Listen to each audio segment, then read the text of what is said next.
Qeveria ka miratuar nismën për lidhjen e marrëveshjes kornizë për bashkëpunim ushtarak me SBA.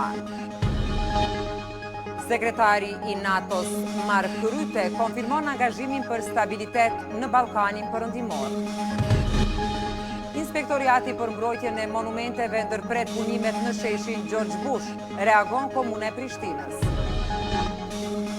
Përfundon numërimi në qendrën e numërimit të rezultateve. Supremja po i shqyrton vetëm një ankesë.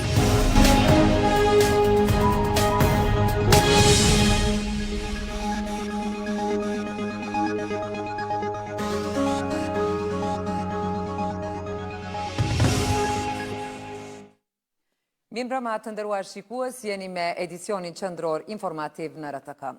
Qeveria e Kosovës ka miratuar nismën për lidhjen e marrëveshjes kornizë për bashkëpunim në fushën e mbrojtjes me Shtetet e Bashkuara të Amerikës. Kryeministri i Republikës Albin Kurti e ka quajtur teje të rëndësishme këtë nismë, derisa ministri i mbrojtjes Ejup Maqedonci tha se qëllimi i kësaj marrëveshje përveç avancimit të bashkëpunimit është edhe ngritja e kapaciteteve strategjike ushtarake. E një rëndësie të veçantë është vlerësuar miratimi i nismës për lidhjen e marrëveshjes kornizë për bashkëpunim në fushën e mbrojtjes ndërmjet Kosovës dhe Shteteve të Bashkuara të Amerikës. Me këtë marrëveshje, Republika e Kosovës dhe Shtetet e Bashkuara të Amerikës angazhohen në avancimin e bashkëpunimit në fushën e mbrojtjes si planifikimi i mbrojtjes, qëndrueshmëri strategjike, si dhe ngritje e kapaciteteve strategjike ushtarake.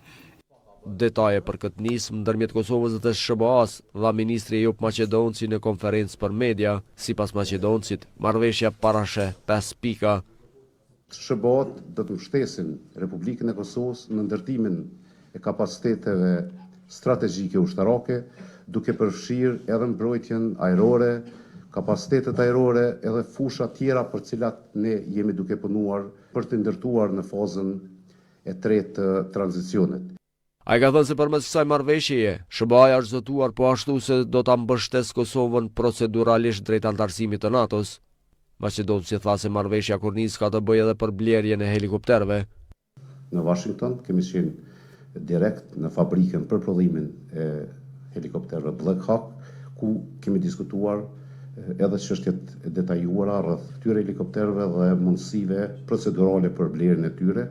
Ne kemi mbështetjen e Shteteve të Bashkuara të Amerikës për blerjen të këtyre helikopterëve, siç kemi edhe mbështetjen për blerjen e shumë sistemeve tjera që do t'i kemi në forcën e sigurisë së Kosovës. Duke komentuar deklaratën e shefit të NATO-s për mandat humanitar të FSK-s, Maqedonci ka thënë se NATO-ja dhe KFOR-i vazhdojnë të kenë qëndrim neutral për FSK-n. Në mbledhjen e qeverisë në të cilën ekzekutivi miratoi 23 propozim vendime, kryeministri Albin Kurti ka ftuar të gjithë shtetasit e Kosovës që jetojnë në Gjermani ta korrigjojnë regjistrin e shtetësisë në dokumentet e tyre e të regjistrohen si kosovar, pasi deri tash regjistrimi i tyre ishte bërë si shtetas të Serbisë. Pas vizitës së sekretarit të përgjithshëm të NATO-s Mark Rutte në Kosovë dhe Bosnjë e Hercegovinë, Alianca Veriatlantike lëshoi deklaratë sipas së cilës rikonfirmohet angazhimi i saj për stabilitet në Ballkanin Perëndimor. Përveç rikonfirmimit të angazhimit të NATO-s për paqe e stabilitet në Kosovë, në deklaratë theksohet se Alianca do të vazhdojë me rolin e vet në bashkërendim të ngushtë me Policinë e Kosovës dhe EULEX-in. NATO nënvizon edhe vazhdimin e mbështetjes për normalizimin e marrëdhënieve midis Kosovës e Serbisë, të udhëhequr nga Bashkimi Evropian si të vetmën mënyrë për zgjidhjen e çështjeve të hapura. Sipas NATO-s, për të quar dialogun përpara, palët duhet të tregojnë fleksibilitet e të bëjnë kompromiset e nevojshme me fokus në përfitimet afatgjata. Ndërkohë, komandanti i ushtrisë amerikane për Evropë dhe Afrikë, general Christopher Donahue, vizitoi forcën e sigurisë së Kosovës, ku prit nga komandanti i FSK-s, general-lejtnant Bashkim Jashari. Jashari njoftoi generalin Donahue për të arriturat e FSK-s, situatën aktuale, planifikimet për të ardhmen dhe mbi sfidat globale të sigurisë në veçanti për sfidat rajonale. General Donahue konfirmoi mbështetjen e tij për rrugtimin e përbashkët drejt arritjes së objektivave strategjike. Ushtarët hungarez nga Batalioni Rezerv Taktik i KFOR-it kanë kryer stërvitje për kontrollin e turmave dhe trazirave për të ruajtur gatishmërinë e lartë operacionale.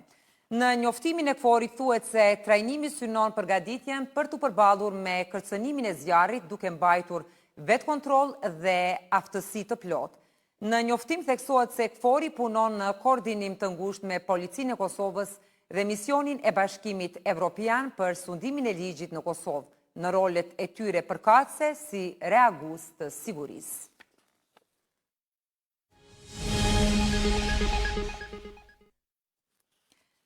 Presidentja Vjosa Osmani ka përsëritur nevojën për heqjen e masave të vendosura nga BE-ja ndaj Kosovës, duke i quajtur ato të padrejta.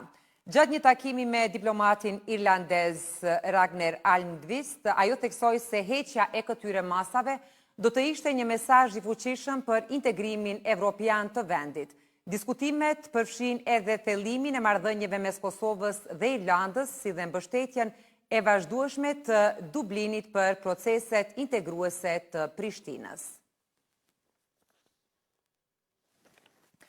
Zyra e kryeministrit njoftoi se Albin Kurti priti në takim shefin e zyrës së Bashkimit Evropian në Kosovë, Ivo Ora. Pjesë e diskutimit ishin edhe të gjeturat e raportit të misionit të vëzhguesve të BE-s, që kanë evidentuar ndërhyrjen e Serbisë në zgjedhjet e fundit të mbajtura në Kosovë. Në takim u theksua se ndërhyrje të këtilla në zgjedhje dhe shpërndarja e dezinformatave përbëjnë kërcënime ndaj demokracisë. Në qendrën e numërimit të rezultateve ka përfunduar rinumërimi i 1631 flet votimeve të pavlefshme nga votimi me postë, të cilat ishin vendosur në 177 kuti të votimit pas vendimit të panelit zgjedhor për ankesa dhe parashtresa. Këtë e ka konfirmuar për RTK-n zëdhënësi Komisioni Qendror të Zgjedhjeve Valmir Elezi. Ndërkohë në Gjykatën Supreme deri tani janë dorëzuar 43 ankesa nga subjektet politike dhe kandidatët për deputet nga disa parti të vogla politike. Ka përfunduar rinumërimi i 177 kutive të votimit të ardhura me postë nga Mërgata, për të cilat paneli për ankesa dhe parashtresa kishte marrë vendim të nënshtrohen këtij procesi. Zëdhënësi i Komisionit Qendror të Zgjedhjeve Valmir Elezi në një përgjigje me shkrim për televizionin tha se tani për tani janë rinumëruar të gjitha votat e para për rinumërim. Në qendrën e numërimit dhe rezultateve është përmbyllur procesi i numërimit të 1631 flet votimeve të pavlefshme nga votimi me postë. Dhe të njëjtat janë rivlerësuar sipas kërkesës së shprehur në vendimin e panelit zgjedhor për ankesa dhe parashtresa. Komisioni Qendror i Zgjedhjeve ka ofruar transparencë të plotë të procesit të numërimit duke prezantuar në ekrane punën e çdo ekipi të numërimit, përfshirë pamjen e flet votimeve. Gjithashtu numërimi është zhvilluar në prezencë të vëzhguesve të akredituar dhe mediave. Ndërkohë, disa parti politike kanë nisur ankesa në adresë të Gjykatës Supreme. Zëdhënësia e kësaj gjykate, Antigona Uka Lutfiu, tha se deri tani kanë pranuar 43 ankesa administrative nga subjektet politike, kundër vendimeve të PZAP-s. Për 42 ankesa është vendosur, derisa ankesa e fundit e paraqitur nga PDAK, LPB në Ferizaj, kundër vendimit të PZAP-s A numër 631, fraksion 2025, e pranuar dje me datë 11 mars. Është në procedurë për vendosje. Ankesa ka të bëjë me rezultatet e QNR-s për votat e diasporës me postë. Ankesa drejtuar Supremes ka paralajmëruar antari i KQZ-s nga lëvizja vetëvendosje Sami Kurteshi pas mbledhjes së KQZ-s të hënën.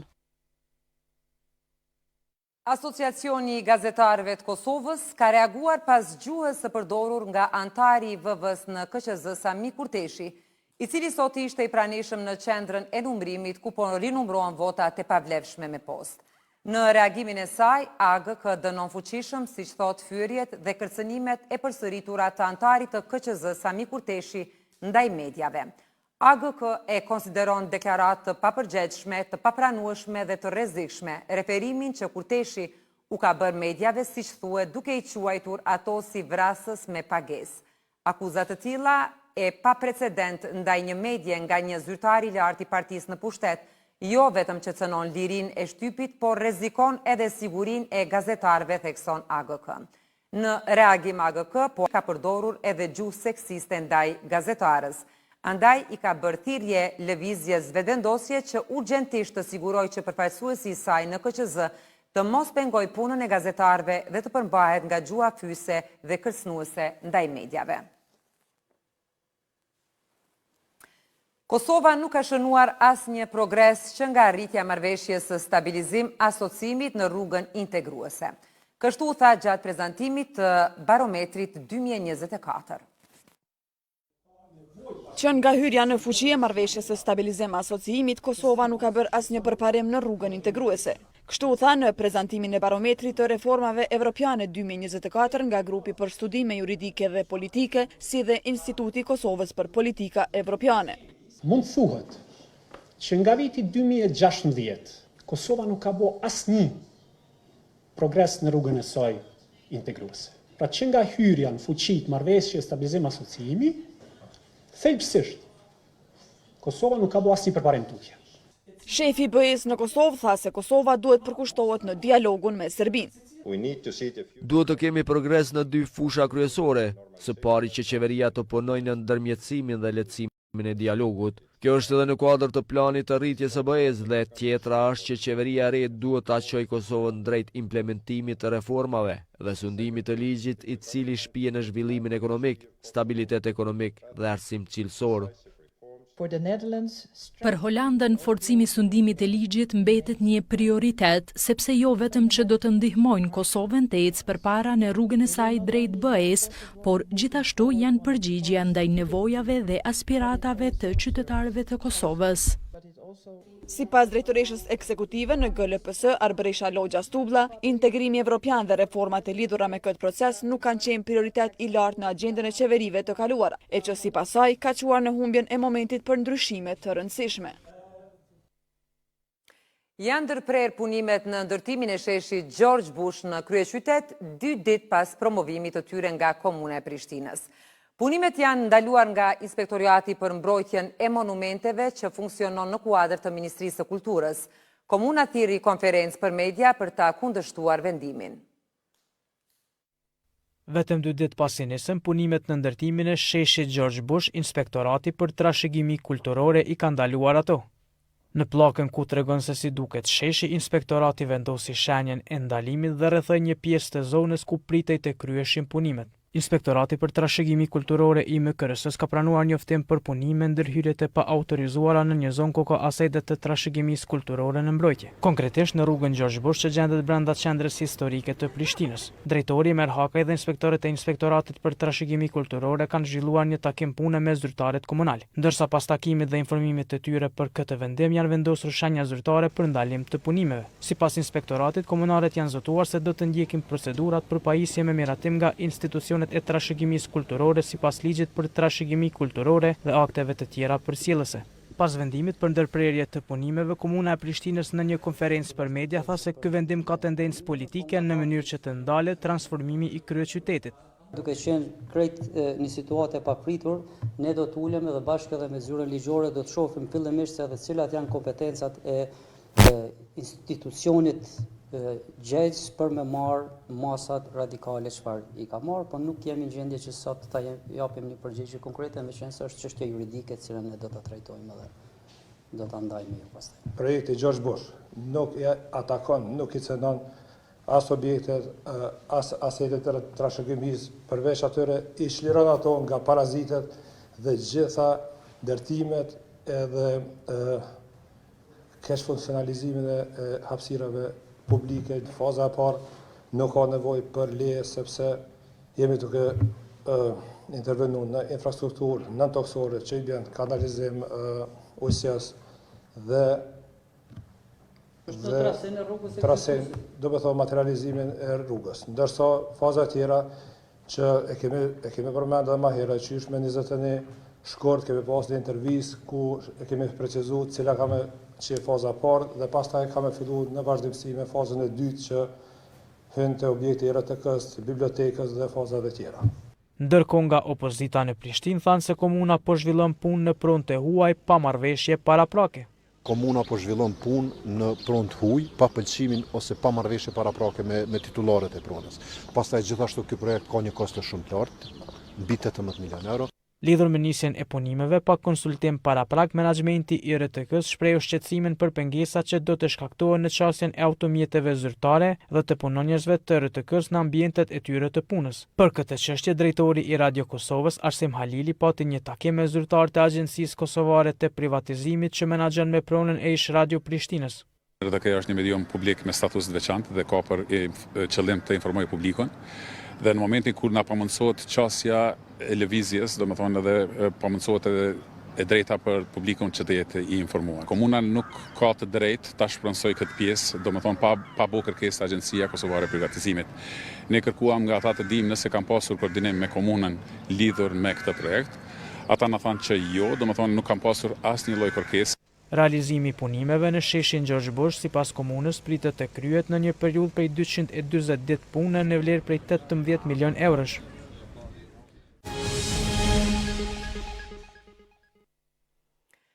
Me qëllim që vizitorët të mos pengohen gjatë vizitës në zonën historike të Prizrenit, komuna është duke vendosur piston digital për të penguar hyrjen dhe daljen e automjeteve të paautorizuara. Projekti ka filluar dhe mendohet të përfundojë deri në fund të prillit. Shefqet Hoti nga Prizreni e mban mend urën e Arastës që në vitet e 60-ta. Ai thotë se gjithmonë hyrjet e daljet edhe në atë kohë kanë qenë të kontrolluara në zonën historike të Prizrenit. Intervenimet në këto objekt ai quan normale për një qytet që ka vizitorë të shumt. Shumë e vend, pse është zonë historike dhe vinë mjaft turist nga vendet e ndryshme. Ata duhet të shëtisin të lirë dhe mos kenë pengesa, bje fjallet hin makinat e tjera.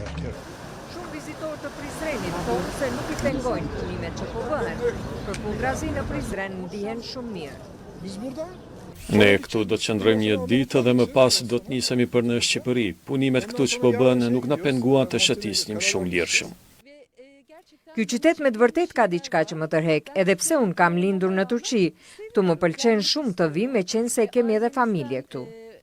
Këtu kemi ardhur, jemi duke shëtitur qytetin, edhe pak kohë do të jemi këtu dhe besoj që do të shohim edhe shumë gjëra të bukura.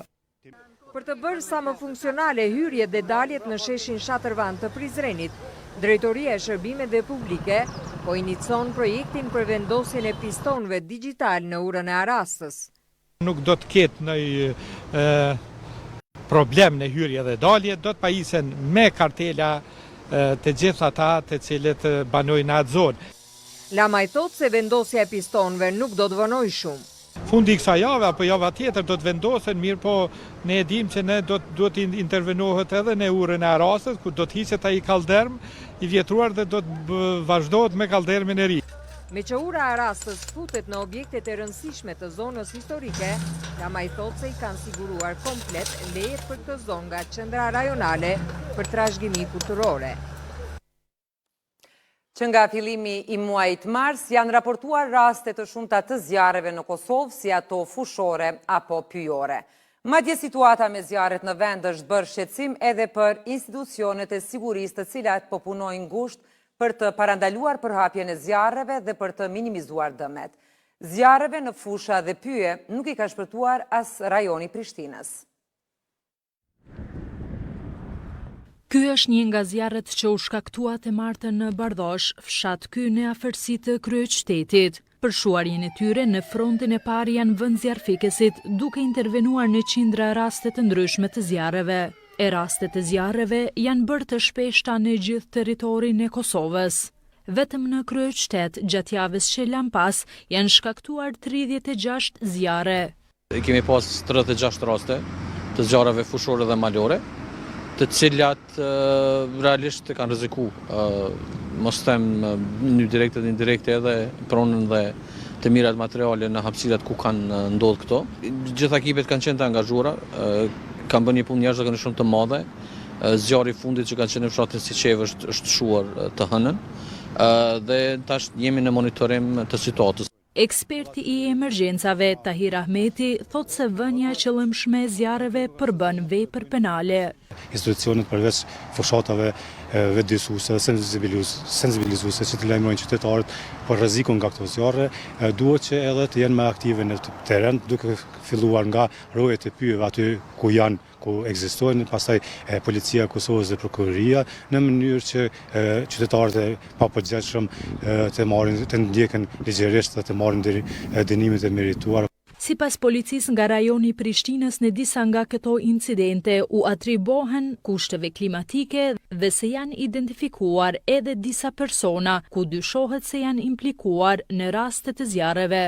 Për situatën e zjarreve në vend, drejtori ekzekutiv i Agjencisë së Menaxhimit Emergjent të Ministrisë së Punëve të Brendshme, Genc Metaj, gjatë një konference për media ka thënë se vetëm nga e premtja deri të hënën janë raportuar 294 raste të zjarreve në Kosovë. Dyshimet, sipas tij, tregojnë që shumica nga to janë të shkaktuara nga faktori njeri. Në Bibliotekën Kombëtare të Kosovës u promovua një libër një kosovar si Radomiri për mbledhje shkrimesh nga Radomir Dimiq, emër i njohur në politik, gazetari e shoqëri civile. Në përurimin e këtij libri mori pjesë edhe kryeministri Kurti. Nuk është thjesht edhe një libër, apo një libër, por një testament i guximit, i zvërtetës dhe i shpirtit të pathyeshëm të njeriut. Një kosovar si Radomiri është një rrëfim i së kaluarës, një pasqyrë sinqert e realitetit, si dhe një thirrje e fuqishme për të ardhmen.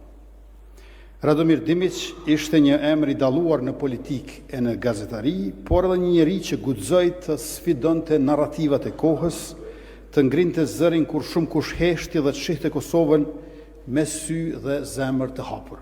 Çfarë njeriu do të isha unë dhe çfarë kosovari po të heshtja dhe të mos them asgjë për marrëzinë e Gazimestanit dhe për transin më të madh serb nga ka nisë gjithçka për ndjekja, segregacioni dhe akmarrja me shqiptarët dhe me elitën e tyre. Pra, luftimi me bashkëqytetarët e delegateshëm të Serbisë dhe të Jugosllavisë duke u ashkelur të gjitha të drejtat dhe autonominë e tyre.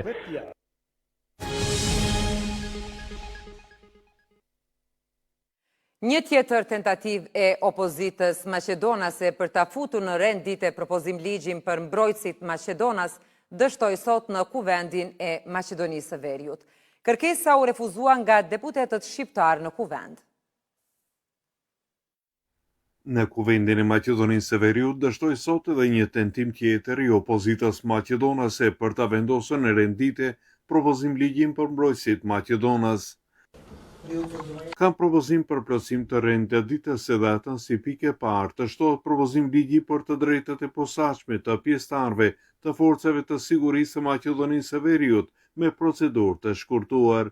Kjo kërkesë u refuzua që të futet në rendite nga deputetja Imërlies Saliu, e cila ishte caktuar nga kryetari i Kuvendit për të kryesuar me seancën e sotme të komisionit. Unë do kisha dashur që ju si Lidhje Social-Demokrate të hiqni dorë nga tendenca juaj për të futur propozim ligjin për branitella në rendite, sepse ashtu siç e keni parë gjatë gjithë kohës nuk jeni konsistent në qëndrimet tuaja. Nga koalicioni Fronti Evropian thanë se çështja e propozim ligjit për mbrojtësit Maqedonas ka përfunduar në kohën kur komisionin e udhëhiqte deputetja Ilire Dauti. Gjithçka ka përfunduar në kohën kur komisionin udhëhiqte zonja Ilire Dauti dhe gjitha që po shohim tani është një teatër i panevojshëm. Problemi me Komisionin për Politikë Sociale u shfaq në nëntor të vitit të kaluar kur deputetja Ilire Dauti refuzoi ta vendosë në rendite propozimligjin e mbrojtësve Maqedonas nëse nuk rregullohet edhe statusi i ish-luftëtarëve të UÇK-s. Në kryeqytetin serb po shtohen tensionet në prag të protestës studentore të 15 marsit. Ndërsa mira student pritet të dalin në rrugë kundër regjimit, pushteti po organizon mbështetës për të kundërbalancuar demonstratat. Prania e ish-pjesëtarëve të njësive speciale të lidhur me krime të së kaluarës ka ngritur shqetësime mbi sigurinë dhe mundësinë e përshkallëzimit të situatës. Në prag të protestës studentore më 15 mars, Beogradi është bërë epicendra e tensioneve, ndërsa studentet rrisin presionin ndaj regjimit, pushteti kundërpërgjigjet me tubimet e organizuara të mbështetësve. Për ditë me radhë, autobus me qytetarë nga Serbia, por edhe nga Kosova mbrin në Beograd, ndërsa serbet e Kosovës, mobilizuar nga lista serbe, janë sjellë në mënyrë të organizuar dhe paguar për pjesëmarrje. Mislim da je to potpuno jedna. Serbet e Kosovës vazhdojnë të komprometohen për interesa politike. Në vend që të lidhen me vlera, ata mbeten të instrumentalizuar nga pushteti i Vučićit, thot Rada Trajković nga Lëvizja Evropiane e Serbëve të Kosovës. Përveç mbështetësve të regjimit, shqetësim shkakton prania e ish pjesëtarëve të njësisë për operacione speciale. Në kampin pranë prezidencës është parë edhe ish komandanti i Gjandarmerisë Goran Radosavljević Guri, i lidhur me vrasjen e vëllezërve Bytyqi. To je podržavanje. Një veprim i tillë është shumë i keq për serbet e Kosovës, sepse në vend që të mësojmë nga e kaluara, po përsërisim të njëjtat modele. Në këtë mënyrë krijohet një imazh negativ për serbet e Kosovës ndër qytetarët e Serbisë, thot Rada Trajković. Protesta e madhe antiqeveritare e 15 marsit para kuvendit të Serbisë do të mbahet pranë kampit të mbështetësve të Vučićit. Kjo situatë rrit frikën për përshkallëzimin e tensioneve.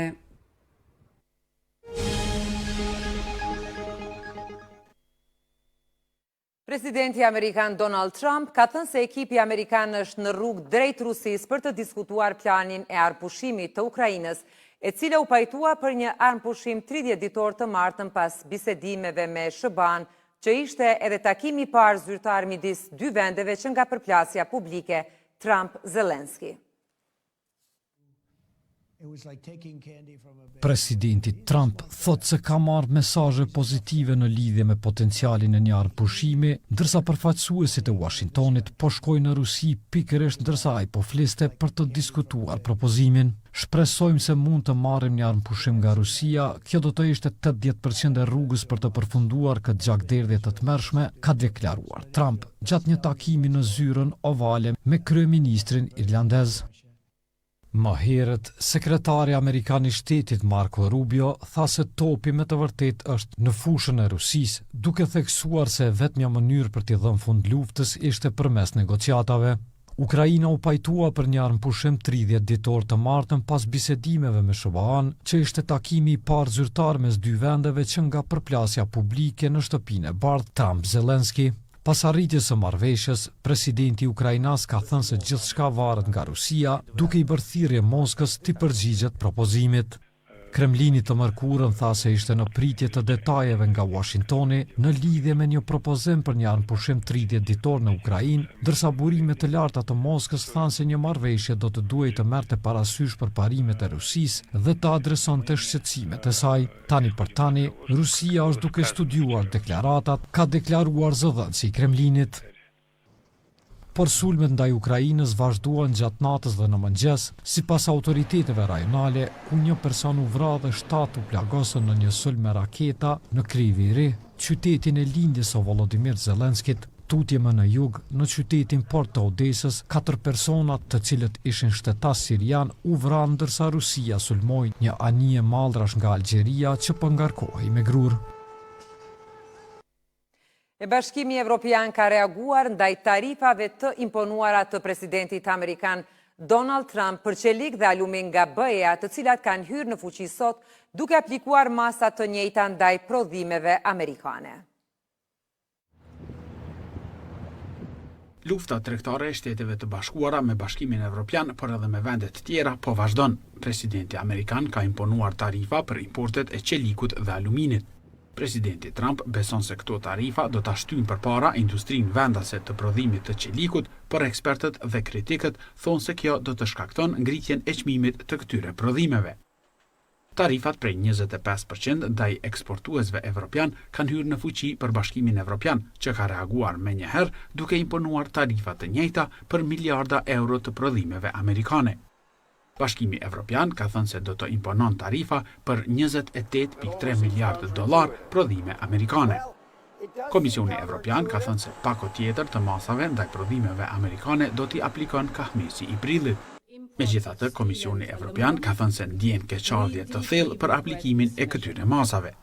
Tariffs are taxes. They are bad for business and worse for consumers. Tarifat janë taksa, janë të këqija për bizneset e edhe më të këqija për konsumatorët. Këto tarifa shkaktojnë pengesa në zinxhirin furnizues. Këto tarifa sjellin pasiguri për ekonominë, ka thënë Ursula von der Leyen, kryetarja e Komisionit Evropian. Presidenti Trump ka aplikuar tarifa edhe për importe tjera nga Meksika dhe Kanadaja, por menjëherë ka bërë ca përjashtime për autoindustrinë dhe për disa prodhime tjera. Trump ka aplikuar tarif 20% edhe për prodhime tjera nga Kina.